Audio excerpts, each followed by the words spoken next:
नमस्कार दोस्तों, हर घर होम्योपैथी चैनल में आपका स्वागत है। दोस्तों, आपका जो फीडबैक मिल रहा है, जो प्यार मिला है, उसके लिए सभी का धन्यवाद। पिछले वीडियोस में आप लोगों ने अपनी राय भी दी है, उसके लिए भी आपका धन्यवाद।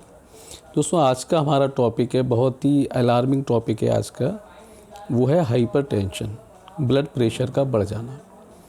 आजकल लोगों की जो लाइफ स्टाइल हो गई दोस्तों, उससे बहुत ही कॉमन बीमारी हो गई है। हाइपरटेंशन है, डायबिटीज़ है, क्योंकि ये ऐसी बीमारी है जो हमारी लाइफ स्टाइल से जुड़ी हैं दोस्तों। जितनी तनाव भरी ज़िंदगी, जितनी फास्ट लाइफ होगी लोगों को, और जो खाना पीने का जो रूटीन उनका बिगड़ा हुआ है, बाहर का खाना है, फास्ट फूड खाना है, और एल्कोहल का सेवन भी बहुत बड़ा है, स्मोकिंग भी बढ़ी हुई है, तो उससे ये दिक्कत बहुत आ रही है दोस्तों आजकल।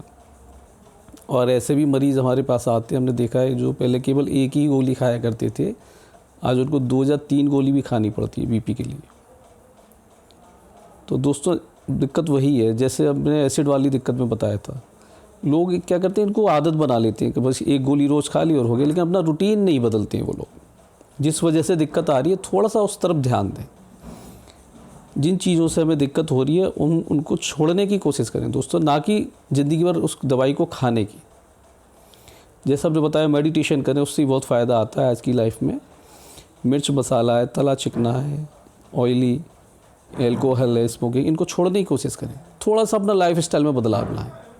लेट नाइट खाना जो आजकल बहुत चलता है, उसको भी थोड़ा बदलें। जल्दी खाएं, रात को खाना कम खाएं और टहला करें। उससे बीपी में बहुत बदलाव आता है दोस्तों।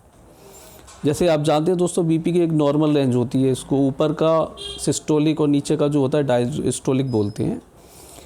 तो एक नॉर्मल जो बीपी होता है, वो नीचे का 60 से 90 के बीच में रहना चाहिए, और ऊपर के 120 से 140 के बीच में रहना चाहिए।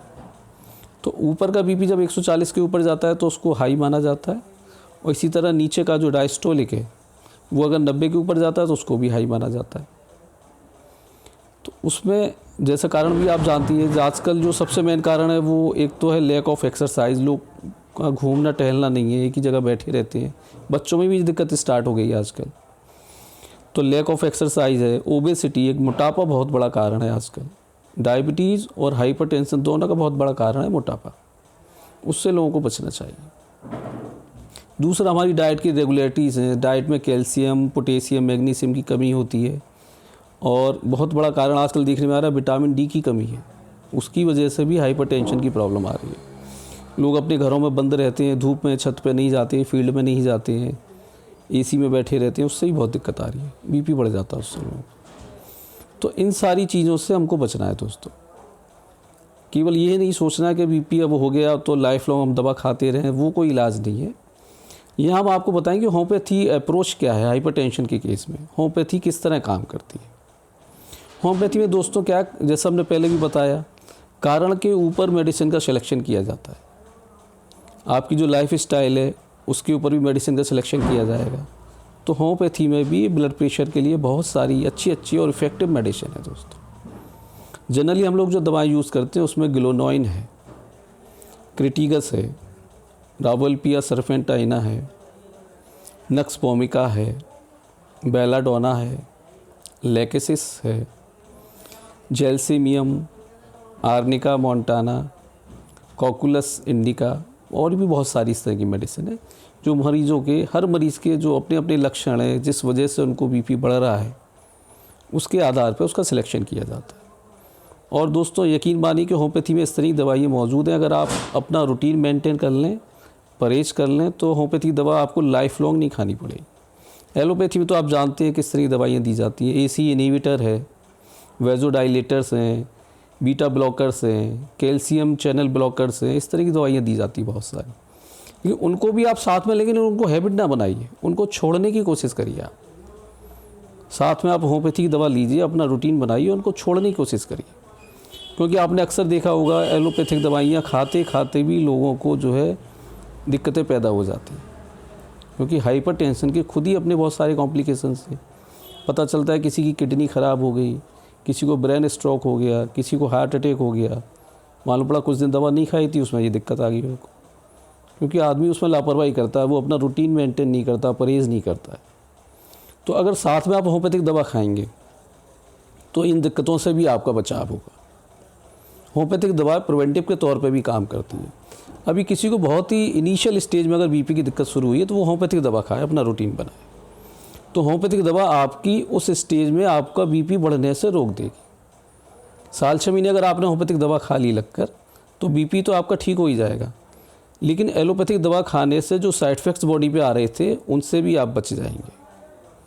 आपकी किडनी ख़राब होने से बच जाएगी, ब्रेन स्ट्रोक आपको नहीं होगा, क्योंकि होम्योपैथिक दवा जो है आपकी ब्लड वेसल्स की हेल्थ को सुधारती है। उनके अंदर जो एथेरोस्क्लेरोसिस जिसको बोलते हैं, उनकी जो मोटाई बढ़ जाती है, बीच की नली सक्रिय हो जाती है, ब्लॉकेज आने स्टार्ट हो जाते हैं, तो उन ब्लॉकेज को भी वो धीरे धीरे खोलते हैं। एलोपैथी में बहुत सारी दवाइयाँ आजकल उसके लिए, लेकिन साइड इफ़ेक्ट तो हैं, वो तो निश्चित तौर पे आते हैं। होम्योपैथी का कोई साइड इफ़ेक्ट नहीं होता। तो होम्योपैथिक दवा आप बेफिक्र होकर खाइए, तो अपना रूटीन मेंटेन करिए, वो बहुत ज़रूरी है। हम बार बार इसलिए बोल रहे हैं, वो एक बहुत ज़रूरी चीज़ है। दवा के साथ साथ परहेज़ बहुत ज़रूरी होता है। हमारा आयुर्वेद का भी पुराना सिस्टम है। आयुर्वेद तो सबसे पुरानी है दुनिया की सिस्टम, मेडिसिन है ना जो है, तो वहाँ तो परहेज़ सबसे पहले होता है, इसलिए शायद लोगों ने छोड़ भी दिया था बीच में, दोबारा से अपनाने लगे आयुर्वेद को। तो परहेज़ को आप छोड़िए नहीं, वो बहुत ज़रूरी है। अच्छा, दूसरा, बहुत सारी कॉम्प्लिकेशंस होते हैं हाइपरटेंशन के अंदर, तो उनके लिए भी होम्योपैथी में अलग अलग मेडिसिन होती है।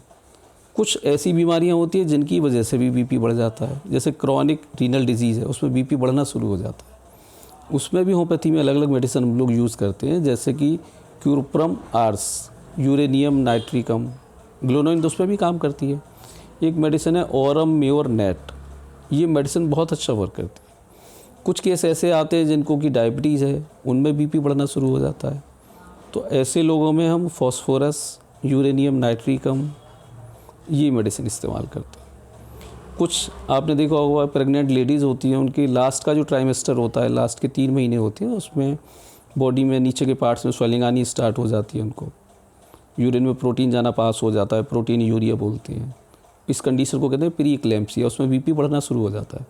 तो उस कंडीशन के लिए भी होम्योपैथी में अलग अलग मेडिसिन है, जैसे कि मर्कौर है, फॉस्फोरस है और एपिस मेलिफिका है। तो अलग अलग सिम्टम है अलग अलग मरीज़ के लिए, और जो अलग अलग कारण है होम्योपैथी में, उन सब पे अलग अलग मेडिसिन का सिलेक्शन करके दी जाती है।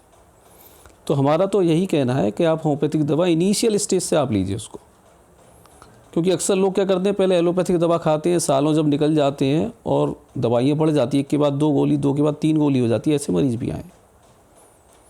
तो अगर आप शुरुआत से अगर एलोपैथी भी ले रहे हैं तो उसमें भी आप होम्योपैथी स्टार्ट करिए, तो धीरे धीरे एलोपैथी आपकी छूट जाएगी और एक हेल्थी लाइफ स्टाइल आप जो है लेंगे उसको।